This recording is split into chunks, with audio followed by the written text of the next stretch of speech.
how good was Manute Bol actually?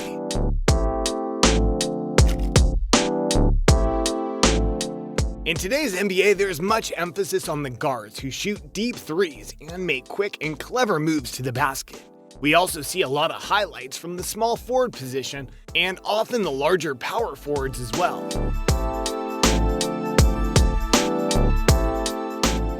But there's a legacy in basketball of the biggest and baddest dudes who rule the court, and that is, yes, the center. Think back to these names: Bill Russell, Patrick Ewing, both legends and both centers. Bill Walton, Alonzo Mourning, also centers. Yao Ming, Shaq, Dwight Howard, you guessed it, centers.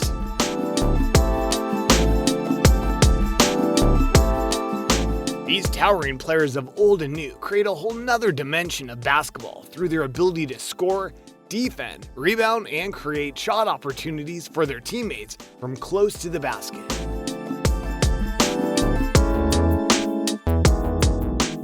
One such center of basketball lore is the one and only Manute Bol. Manute was born in South Sudan to a Dinka tribe elder.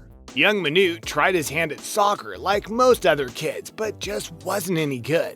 When he gave basketball a go, he broke his teeth on the rim while attempting his first dunk, convincing young Manute that this might just be his kind of game. When an American coach, Don Feely, traveled to Sudan to work with their national team, he convinced Manute to consider playing basketball in America.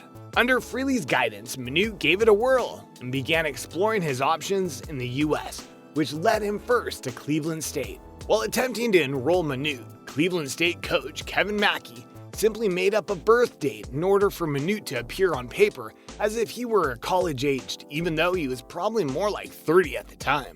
But Manute did not have any birth records, and Mackey was trying to land himself a center. It is now widely believed that Bol may have been 50 years old during the prime of his NBA career. He never played a game for Cleveland State because his English was not yet good enough for enrollment, but the school did get into some trouble for providing Manute and other African players with improper financial assistance. After a long and complicated road filled with questions about Bol's ability to speak English and his passport, which listed his height as 5'2", and a few years of Division II college ball, and one season in the United States Basketball League, he finally found himself in the NBA.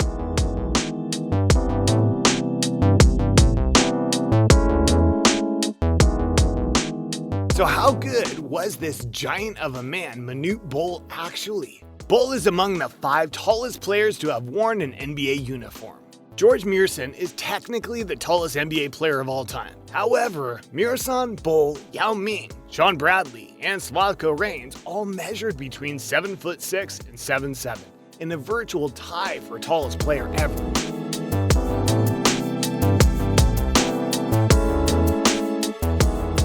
On a side note, Bol is also the tallest professional hockey player in history. By a lot, and he can't even skate. In 2002, Manute suited up for the Indianapolis Ice of the Central Hockey League in a hilarious publicity stunt to raise money for Sudanese children. The game drew a record-breaking indie crowd and landed Bol in the hockey record books. He had to have custom-sized ice skates, but was only able to wear them for a portion of one game before his arthritic feet forced him to hang them up.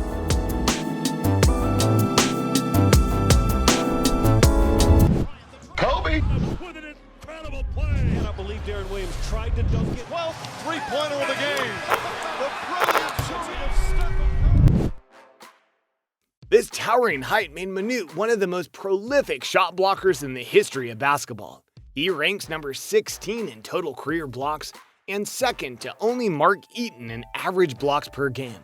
Bol's historic stature and expansive wingspan made him nearly impossible for opponents to shoot over.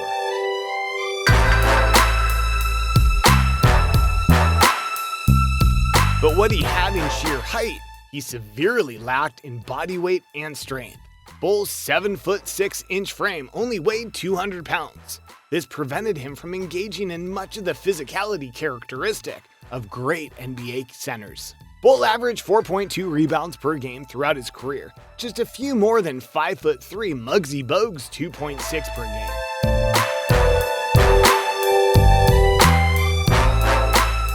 And And just to put all that in perspective, Dennis Rodman, one of the best rebounders of all time, averaged 13.1, and he was an entire foot shorter than Manute, though he weighed 20 pounds heavier. Bol's scoring was also nearly non-existent at 2.6 points per game.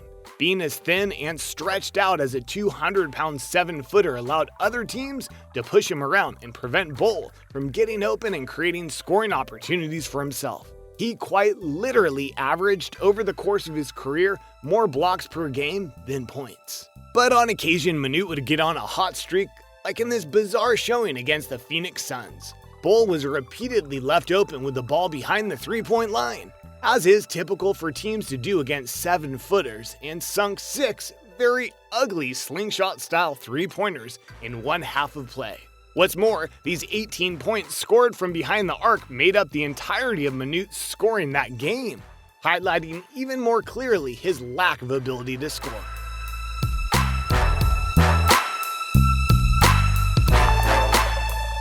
Despite his lackluster scoring and rebounding, Manute was a pretty solid defender. A good amount of that defense is attributable to his uncanny shot blocking. We've spent a lot of time on the negative aspects of his game, and he deserves some credit for good defense. So what we have here is a record-setting tall center who plays pretty good defense but isn't very impressive in any other aspect of the game. Why do teams even want him? Well, I'll tell you why. Because his larger-than-life personality. He was a well-known prankster, keeping the atmosphere light and relaxed. He was a mentor to the young players around him, and as is expressed by many fellow players, he was an overall uplifting presence in the locker room, developing deep and lasting relationships with many of his teammates.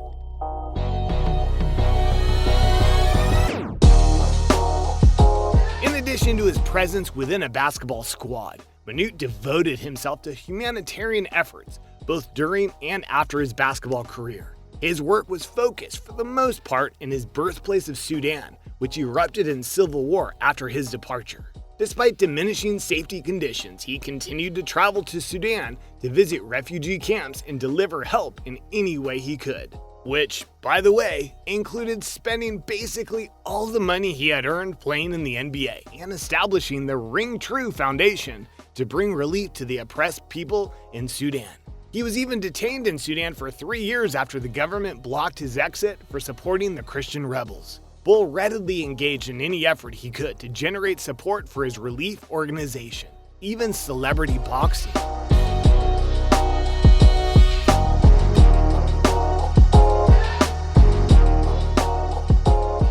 Manute Bol passed away in 2010 from kidney failure, leaving behind a wonderful legacy and a huge hole in many hearts. His basketball heritage lives on through his son, Bol, as he pursues a professional basketball career of his own.